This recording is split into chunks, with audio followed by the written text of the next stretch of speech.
11 साल से ये लोग सरकार में हैं, इन्होंने पहले की योजना क्यों नहीं लाई? पिछले 8 से 9 साल से वृद्धावस्था पेंशन बंद है, इन्होंने उसको चालू नहीं किया। आज ही कह रहे हैं कि हम संजीवनी योजना लेके आए हैं। इनको कोई चिंता नहीं है, केवल चुनाव का हथकंडा है ना। इनको महिलाओं की चिंता है। महिलाओं की चिंता अगर इनको होती तो एमसीडी में जो कर्मचारी हैं उनको सैलरी देते। अगर इनको चिंता होती तो डीटीसी में जो महिलाएं हैं उनको सैलरी देते। वो तो अपना मेहनत का मांग रहे हैं। इन्होंने जो गेस्ट टीचर थे उनके लिए कुछ नहीं किया। ये पहली बार ऐसा हो रहा है कि इनका पासा फेंका था वो टोटल उल्टा पड़ गया। तो अब आने वाला, लेकिन इन्होंने क्या किया इस बार कि इन्होंने महिलाओं का एक ऐसा चित्र प्रस्तुत किया है जो महिलाओं का नहीं है। महिलाएं भारतीय संस्कृति में बड़े सम्मान के साथ ली जाती है, लेकिन ये इस तरह का चित्रण कर रहे हैं महिलाओं का कि महिलाएं लालची होती हैं। महिलाओं को जो मर्जी झूठ बोल दो, जो मर्जी उनको मूर्ख बना दो, तो उनको पता नहीं चलता है कि आतिशी जो दिल्ली की मुख्यमंत्री है, उन्होंने चुनाव का खर्चा तक ना होने की बात की है। उन्होंने केंद्र से पैसे मांगे हैं कि हमारे पास दिल्ली में चुनाव कराने के लिए पैसे नहीं है। तो जब आपके पास पैसे चुनाव कराने के लिए नहीं है तो आप कैसे तो चुनाव में जाओगे, कैसे अपने वादे पूरे करोगे? पहली बार ऐसा हुआ कि जो लोग सरकार में हैं उनके विभाग को यह बोलना पड़ा कि जिस योजना की ये बात कर रहे हैं वो एग्जिस्ट करती नहीं है। नमस्कार, आपका स्वागत है द डिजिटल रिपोर्टर में। मैं हूं आपके साथ अर्जुन खजूरिया। दिल्ली में बीते 2 दिनों से हलचल बहुत तेज हो चुकी है। जी हां, आपको बता दें, हाल ही में अरविंद केजरीवाल जो लगातार योजनाओं जो है वो लोगों को देने का काम कर रहे, कह रहे हैं हमने जो है संजीवनी योजना भी दे दी, महिला सम्मान योजना भी दे दी। लेकिन इसी बीच आपको बता दें, इसी दिल्ली सरकार के 2 विभाग, एक तरफ जहां अगर बात की जाए women and child development department की, तो दूसरी तरफ health and family welfare department, दोनों विभागों ने ये क्लियर कर दिया है, अखबार के अंदर ये निकाला है कि कोई भी इस तरीके की योजना दिल्ली के अंदर एग्जिस्ट ही नहीं करती है। ना ही संजीवनी योजना एग्जिस्ट करती है, जिसके नाते अरविंद केजरीवाल बोल रहे हैं कि 60 वर्ष से ऊपर के जितने भी लोग हैं उनको सरकारी, दिल्ली सरकार के तहत जो अस्पताल आते हैं उसमें जो है मुफ्त इलाज मिलेगा। ना तो ये योजना एग्जिस्ट करती है और ना ही दूसरी तरफ महिला सम्मान योजना, जिसको लेकर आम आदमी पार्टी ये क्लेम कर रही है कि हमने एक दिन में 10 लाख महिलाओं की रजिस्ट्रेशन कर दी। इतना ही नहीं, डिपार्टमेंट ने यह भी क्लियर किया है अपना पर्सनल डेटा को शेयर ना किया जाए, और साथ ही साथ ये भी लोगों से, दिल्ली के लोगों से उन्होंने रिक्वेस्ट की है कि इस तरीके के झांसे में ना पड़े। ये एक पॉलिटिकल पार्टी अपने गेन के लिए ये सब कर रही है। आइए बात करेंगे, हमारे साथ एडवोकेट रतन त्यागी इस समय मौजूद हैं। किसी समय अरविंद केजरीवाल के जो है एकदम घनिष्ठ साथी हुआ करते थे, लेकिन आज ये जो सब चीजें चल रही हैं दिल्ली के अंदर, इस पर इनसे सवाल पूछेंगे। रतन जी, आपका स्वागत है हमारे चैनल में। सबसे पहले अरविंद केजरीवाल की अगर बात की जाए, जो ओरा लेकर के वो आए थे 2012-2013, आप भी उनके साथ ही थे, लेकिन अब इस समय जो राजनीति उनकी हम देख रहे हैं, एक तरफ वो पूरी दिल्ली में पोस्टर लगवा रहे हैं महिला सम्मान, दूसरी तरफ विभाग कह रहा है कि ऐसी कोई योजना ही नहीं है, अपना पर्सनल डेटा आप शेयर मत कीजिए इन लोगों से। देखिए, कई तरह की बातें एक साथ आ रही हैं।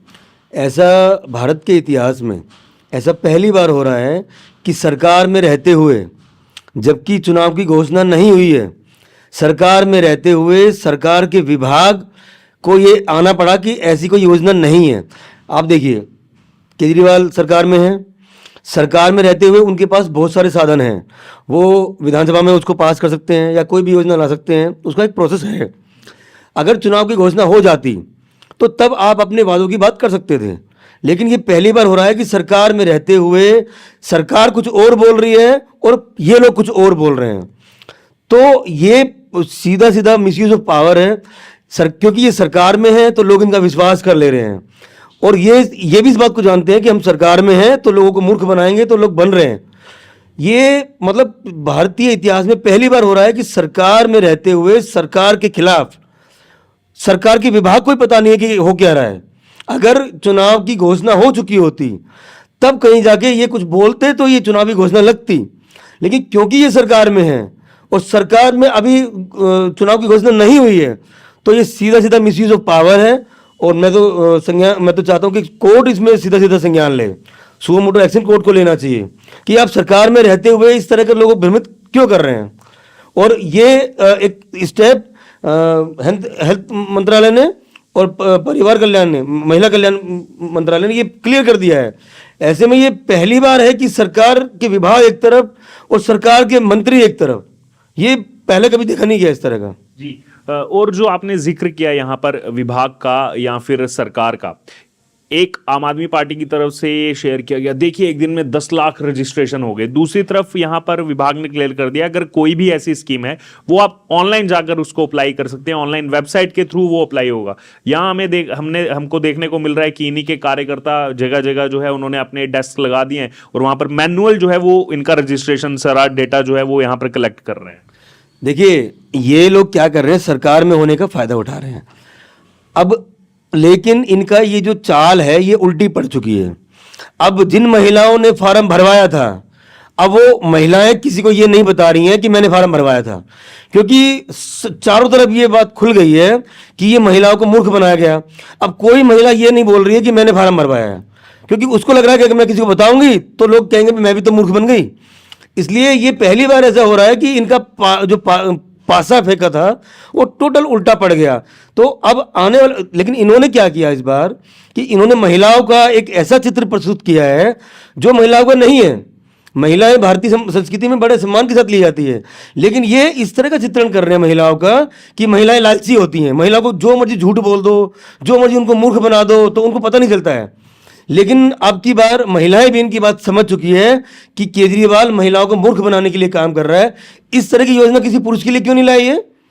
क्योंकि इनको ये लगता है कि महिलाएं लालची होती हैं, तो इसलिए वो महिलाओं को, मतलब महिलाओं का गलत चित्रण पेश कर रहे हैं।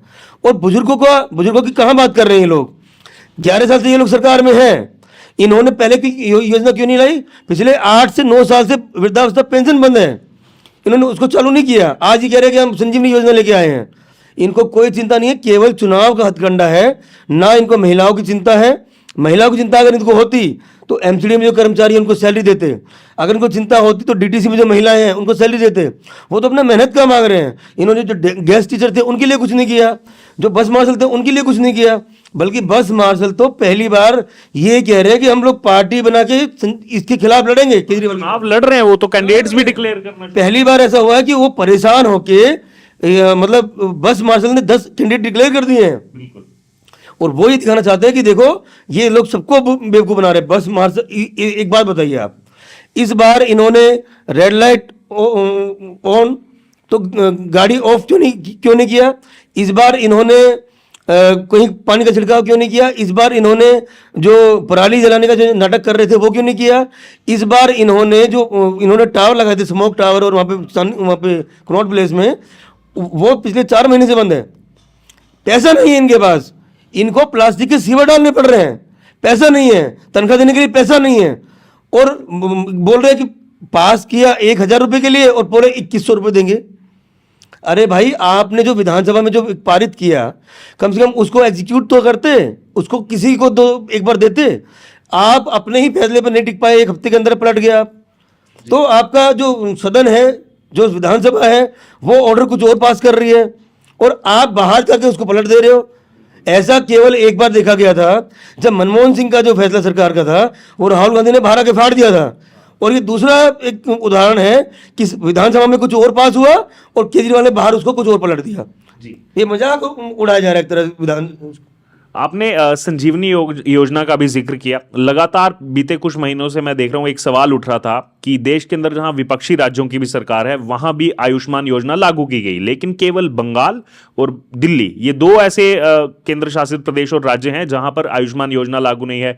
अब उसमें जैसे बैकफुट पर जाते नजर आए केजरीवाल, तुरंत बोल दिया संजीवनी योजना हम लेकर आ रहे हैं, लेकिन वो हेल्थ डिपार्टमेंट को भी निकालना पड़ा कि ऐसी कोई योजना एग्जिस्ट ही नहीं कर रही है दिल्ली के अंदर। देखिए, एक्चुअल में क्या है कि ये लोग अंदर से ईर्ष्यालु लोग हैं, ये लोग लालची हैं।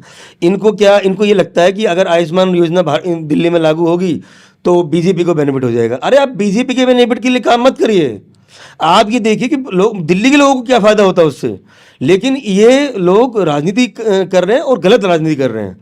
तो जब कोर्ट के इंटरवेंशन से इनको अब ये इस तरह की योजना लेके आ रहे हैं, और ये कहीं ना कहीं जो केंद्र की योजना है और जो दिल्ली की योजना है उसको मिक्स करके दिखाना चाह रहे हैं कि देखो सब कवर हो गए। लेकिन योजना वो भी कहीं है नहीं, कागजों वो भी कागजों में नहीं है। मतलब पहली बार ऐसा हुआ कि जो लोग सरकार में हैं उनके विभाग को ये बोलना पड़ा कि जिस योजना की ये बात कर रहे हैं वो एग्जिस्ट करती नहीं है। तो ये अपने आप में मजाक है। मतलब ये देखिए, अभी ये लोग पिछले दिनों ये अंबेडकर जी के बारे में प्रदर्शन कर रहे थे। हम भी मानते हैं कि वो गलत बयान था और हम उस बयान के खिलाफ हैं, लेकिन ये लोग अंबेडकर जी का सहारा लेके अंबेडकर जी का जो कानून बनाए गए उनको ही अमल नहीं कर रहे हैं। विधानसभा में जो चीज़ें पास हो रही हैं उसको बाहर आके पलट दे रहे हैं। विभाग कुछ और बोल रहा है, ये कुछ और बोल रहे हैं, तो इनको भारतीय कानून में बिल्कुल भी विश्वास नहीं है। तो अगर अंबेडकर जी का कोई अपमान कर रहा है तो केजरीवाल सरकार कर रही है उनका अपमान। जी, वो आजकल हम चित्र भी देख रहे हैं और कॉन्स्टिट्यूशन के आगे अपना फोटो उन्होंने लगा दिया है। अच्छा, आखिरी कमेंट मैं ये लेना चाहूंगा कि अभी ये जो एक हिसाब से कहा जाएगा कि एक्सपोज हो गई है आम आदमी पार्टी इस मुद्दे पर, अरविंद केजरीवाल, इस पे कितना ज्यादा असर आने वाले चुनाव में पड़ेगा? महिलाएं जो है क्या वो देख रही हैं इन सब चीजों को कि ऐसे उनके साथ छलावा इस तरीके का किया जा रहा है और केवल वोट बैंक की राजनीति के लिए इस्तेमाल किया जा रहा है? क्या लग रहा है? देखिए, बहुत फर्क पड़ने वाला है और पहली बार केजरीवाल की टाइमिंग बिल्कुल फेल हो गई।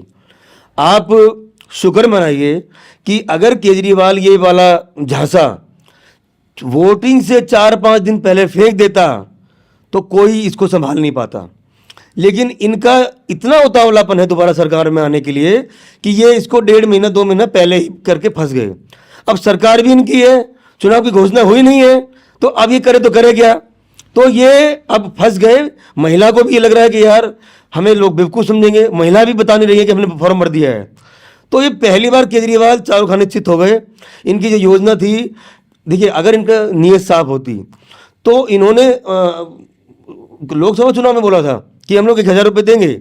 आप याद करिए 3 साल पहले पंजाब के लोगों ने बोला था कि हम 1,000 रुपये देंगे, वहाँ पे नहीं दिया, लोकसभा में नहीं दिया। और अभी ये आनंद फानन में 12 दिसंबर का वो दिखा रहे हैं नोटिफिकेशन, 12 दिसंबर का इन्होंने 1,000 के लिए पास किया, उसको भी एक हफ्ते बाद पलट दिया। अरे भाई, चुनाव की घोषणा हो जाने देते। चुनाव की घोषणा होती तो आपका ये चुनावी जुमला माना जाता, लेकिन चुनाव की तो बात ही नहीं है। सरकार में आप हो, चुनाव की घोषणा हुई नहीं है और आप बोल रहे हो कि चुनावी जुमला है ये। अरे भाई, चुनाव की जुमला चुनाव में होता है, चुनाव अभी घोषणा हुई नहीं है और आप सरकार में हो। तो ये लोग पहली बार इनका नौसिखियापन, इनकी मूर्खता, इनको दूर, इनका जो चालाकी थी पहली बार ये पकड़े गए। और महिलाओं को पहली बार ये लग रहा है कि ये हमें बेवकूफ़ समझते हैं, इन्होंने हमें भी बदनाम करवा दिया। तो इस बार तो बुरे फंस गए। जी, तो ये आपने सुना हमारे साथ रतन त्यागी को। और आज पूरी दिल्ली में ये चर्चा चल रही है, अरविंद केजरीवाल के निवास स्थान के बाहर भी महिलाएं बड़ी संख्या में पहुंची, जाकर के उन्होंने विरोध प्रदर्शन किया, क्योंकि कहीं ना कहीं जब विभागों ने ये क्लियर करना शुरू कर दिया कि इस तरीके की कोई स्थिति नहीं है। और दूसरी तरफ आप ये भी देखिए कि जब अरविंद केजरीवाल ये योजनाओं का महिमा मंडन कर रहे थे, उन्होंने भी वहां से कह दिया था कि देखिए जो 1,000 रुपया भी है ये हम अभी नहीं आपको दे सकते क्योंकि चुनाव आने वाला है, आप एक बार फिर से सरकार बना दीजिए, उसके बाद डाल देंगे। यानी कि एक हिसाब से इसको अगर आम भाषा में कहा जाए तो इसको ब्लैकमेलिंग कहा जाता है। जो जी हाँ, जोड़ना चाह रहे हैं इसके अंदर एक बात और जोड़नी पड़ेगी आपको कि आतिशी जो दिल्ली की मुख्यमंत्री है, उन्होंने चुनाव का खर्चा तक ना होने की बात की है। उन्होंने केंद्र से पैसे मांगे हैं कि हमारे पास दिल्ली में चुनाव कराने के लिए पैसे नहीं है। तो जब आपके पास पैसे चुनाव कराने के लिए नहीं है तो आप कैसे तो चुनाव में जाओगे, कैसे अपने वादे पूरे करोगे? तो इस बार इनका जो नौसिखियापन था, जो इनको बेवकूफ़ बनाने का जो इनका एक स्टाइल था, वो इस बार ये मतलब इनको क्या है, इनको एक्चुअली ये लग रहा है कि अब की बार ये सरकार में बिल्कुल नहीं आने वाले। तो इन्होंने टाइमिंग को ये नहीं समझ पाए, उन्होंने बहुत पहले ही ये पासा फेंक दिया। तो इस बार ये अपने ही जाल में खुद फंस गए। और सबसे बड़ी बात ये हुई कि जो महिला वोटर इनको सबसे ज़्यादा सपोर्ट करते थे, इस बार इन्होंने महिलाओं को ही बदनाम कर दिया। तो महिलाएं भी ये बोल रही हैं कि भाई तुमने हमें बदनाम करा दिया, हम तो लालची नहीं है, तुम हमारे झूठे इस तरह की बातें क्यों बोल रहे हो हमारे बारे में। तो इस बार ये महिलाओं के वोटर से भी गए और दलित के वोटर से भी गए। मैं आपको याद दिलाना चाहता हूं कि अपने यहाँ पे धीरपुर ग्राउंड में इन्होंने 4-5 साल पहले अंबेडकर यूनिवर्सिटी बनाने का प्रॉमिस किया था, उसका उद्घाटन कर दिया इन्होंने। आज तक वहाँ पे एक ईंट नहीं लगी है। तो अगर इनको अंबेडकर जी का सम्मान होता तो वो यूनिवर्सिटी अब तक बनके तैयार हो चुकी होती। तो ना इनको महिलाओं को सम्मान है, ना इनको अंबेडकर जी का सम्मान है, इनको केवल सत्ता से प्यार है और कुछ नहीं है। जी, तो ये आपने सुना हमारे साथ एडवोकेट रतन त्यागी को, जिन्होंने अरविंद केजरीवाल जो ये चुनाव के बीच में ये जो उनका उतावलापन है उसको लेकर के रोजाना कुछ ना कुछ आकर के मीडिया में स्टेटमेंट्स दे रहे हैं। अच्छे तरीके से इन्होंने जो है बता दिया कि क्या चल रहा है दिल्ली के अंदर, क्या सरकार कह रही है, क्या विभागों का कहना है। और इसी बीच आम आदमी पार्टी की बौखलाहट है कि इस तरीके से लोगों को जो है झांसा यहाँ पर दिया जा रहा है। बहरहाल, और लगातार पूरे दिल्ली से भी यही देखा जा रहा है कि अब कहीं ना कहीं लोग समझ चुके हैं कि इस तरीके की कोई योजना एग्जिस्ट नहीं करती है, केवल हमारा पर्सनल डेटा जो है वो यहाँ पर एक पॉलिटिकल पार्टी की तरफ से चुनावी कैंपेन के लिए लिया जा रहा है। अब आपका क्या कहना है इस पूरी चर्चा पर? आप जरूर हमारे साथ कमेंट बॉक्स पर शेयर करें और बने रहें तमाम अपडेट्स के लिए द डिजिटल रिपोर्टर के साथ।